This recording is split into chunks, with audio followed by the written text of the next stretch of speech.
अस्सलाम वालेकुम ladies and gentleman, welcome to business school. Manzar Waqas एक दफ़ा फिर से आपकी खिदमत में हाजिर है। दोस्तों, आज हम जो बिजनेस डिस्कस करने जा रहे हैं ये फूड के रिलेटेड है। ठीक है, तो ये आपको मैं पहले बताता चलूँ कि इस बिज़नेस को करने के लिए आपको फूड अथॉरिटी से लाइसेंस लेना पड़ेगा। मतलब कि आपको अच्छे अंदाज में ये बिज़नेस करना पड़ेगा, आपको सफाई सुथराई का भी खास ख्याल रखना पड़ेगा। ये कारोबार जो है आप 8 से 10 हज़ार रुपये में आसानी के साथ स्टार्ट कर सकते हैं। और प्रॉफिट की बात करें तो आप अच्छा खासा प्रॉफिट ले सकते हैं इसमें। और अगर मार्केट की बात करें, डिमांड की बात करें, तो बहुत ज़्यादा डिमांड है इस प्रोडक्ट की, जो कि मैं आज आपके साथ डिस्कस करने जा रहा हूँ। डिटेल में जाने से पहले अगर आप मेरे चैनल पे नए आए हैं तो चैनल को सब्सक्राइब कर लीजिए, वीडियो को लाइक कर दीजिए। चलिए बढ़ते हैं आज के बिजनेस की तरफ। हम आज बात करने जा रहे हैं अचार बनाने के कारोबार के बारे में, पिकल मेकिंग बिजनेस। मतलब कि आप अचार बनाएंगे, डिफरेंट जो होते हैं, आमों का अचार, लहसुनों का अचार, मिर्चों का अचार, गाजरों का अचार, ये वाला हम डिस्कस करेंगे बिजनेस। आप इसको किस तरह से कर सकते हैं, किस लेवल पे कर सकते हैं, कितना प्रॉफिट हो सकता है, क्या रिक्वायरमेंट्स हैं, किस तरह से मार्केटिंग करनी है, सारी बातें डिटेल के साथ हम डिस्कस करने जा रहे हैं। सबसे पहले हम देख लें कि अचार जो है ये तकरीबन हर घर की ज़रूरत है। आज से हम 10-12 साल पहले चले जाएं तो हर घर में अचार बनता था, लेकिन अब वो वक्त नहीं रहा। अब जो जदीद दौर आ गया, डिजिटल दौर आ गया, लोग इतने बिजी हो गए कि कोई भी बंदा घर में ऐसी चीज़ें नहीं बनाता। वो चाहता है कि उसे बनी बनाई चीज़ें मिल जाएं। ठीक है, अगर आप टेस्ट देंगे तो लोग आपसे आपका बना हुआ अचार ज़रूर खरीदेंगे। चूँकि अभी सीज़न आ रहा है आमों का, तो ये बेहतरीन टाइम है आपके लिए अचार का बिजनेस स्टार्ट करने का। ठीक है, इसमें मज़ीद डिफरेंट चीज़ें भी आएंगी, आप उनको भी टाइम बाय टाइम ऐड करते जाइएगा। तो अचार बनाने के लिए सबसे पहले आपको अचार जो आप बनाएंगे उसकी रेसिपी आप अपने किसी भी बड़े से ले सकते हैं जो घरों में होते हैं। मेरे पास रेसिपी तो खैर नहीं है, मेरा मकसद है आपको एक आइडिया देना जो कि अगर आपको टच कर जाए और आप उस बिज़नेस में आ जाएं और कामयाब हो जाएं। अचार आपने सबसे पहले बना लेना है, उसके बाद आपने उसको करना है पैक। पैकिंग दो तरह की होती है, एक डिबिया जार होता है और एक होता है छोटे पैकेट्स।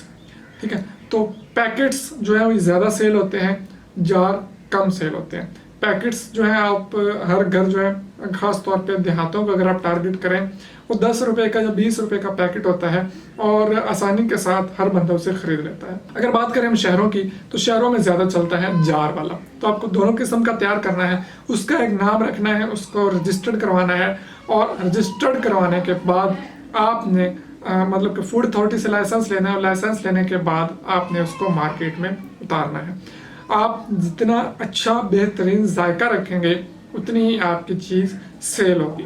जब आपकी प्रोडक्ट नहीं होगी, फ्रेश होगी बिल्कुल, तो लोग उसे हरगिज़ नहीं खरीदेंगे। आप उसकी जितनी अच्छी क्वालिटी बना लें, आप उसमें बादाम डाल दें, लेकिन लोग नहीं लेंगे क्योंकि नया नाम है, लोग नहीं खरीदते नई चीज़ को। ख़ास तौर पे खाने पीने वाली चीज़ों में, नई चीज़ में लोग बहुत डरते हैं। लोगों का एक जो स्टैंडर्ड बना हुआ है, जिस चीज़ को उन्होंने एक दफ़ा ले लिया है, उसको अच्छी लगी है, तो वो उसे ही खरीदते रहते हैं। तो इसमें आपको क्या करना होगा, मार्केटिंग का मैं आपको एक ट्रिक बताने वाला हूँ। अगर आप थोड़ी सी इन्वेस्टमेंट कर लें इसमें, तो आप इससे बहुत ज़्यादा फ़ायदा हासिल कर पाएंगे।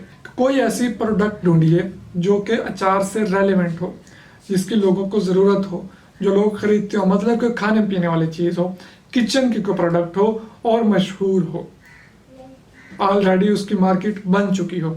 आप उस कंपनी के साथ कांटेक्ट कीजिए और अपने छोटे छोटे पैकेट्स बनाइए अचार के, जिसमें आपकी कॉस्ट फी पैकेट मैक्सिमम 4 से 5 रुपये आए, इससे ज़्यादा आपकी कॉस्ट ना आए। आप उनके साथ डील कीजिए कि हम ये आपको दे रहे हैं फ्री में, आप इनको अपनी जो आप प्रोडक्ट सेल कर रहे हैं इसके साथ ये फीचर कर दीजिए। मतलब कि ऑफ़र चला दीजिए कि आप ये खरीदेंगे। सपोज मैं ऑफ़र चला देता हूँ कि आप ये ग्लासेस खरीदेंगे तो इसके साथ ये वाली जो पेंसिल है ये आपको बिल्कुल फ्री मिलेगी, इसके साथ पैक के अंदर मौजूद होगी। ठीक है, लोग लेंगे और जब इस पेंसिल को यूज़ करेंगे तो तब उन्हें पता चलेगा कि इसकी क्वालिटी कितनी अच्छी है, कितनी बेहतरीन है, और फिर लोग उसको खरीदेंगे। लिहाजा स्टार्ट में आप इसको अगर इन्वेस्टमेंट कर सकते हैं मार्केटिंग में, आपके पास इतना बजट है, तो आप ये ट्रिक यूज़ करके अपना कारोबार चला सकते हैं, क्योंकि अचार एक ऐसी चीज़ है इस पे ट्रस्ट करना लोगों का बहुत मुश्किल होता है कि किस तरह से बना होगा, किस तरह का ऑयल पता नहीं यूज़ हुआ होगा, किस तरह का टेस्ट होगा।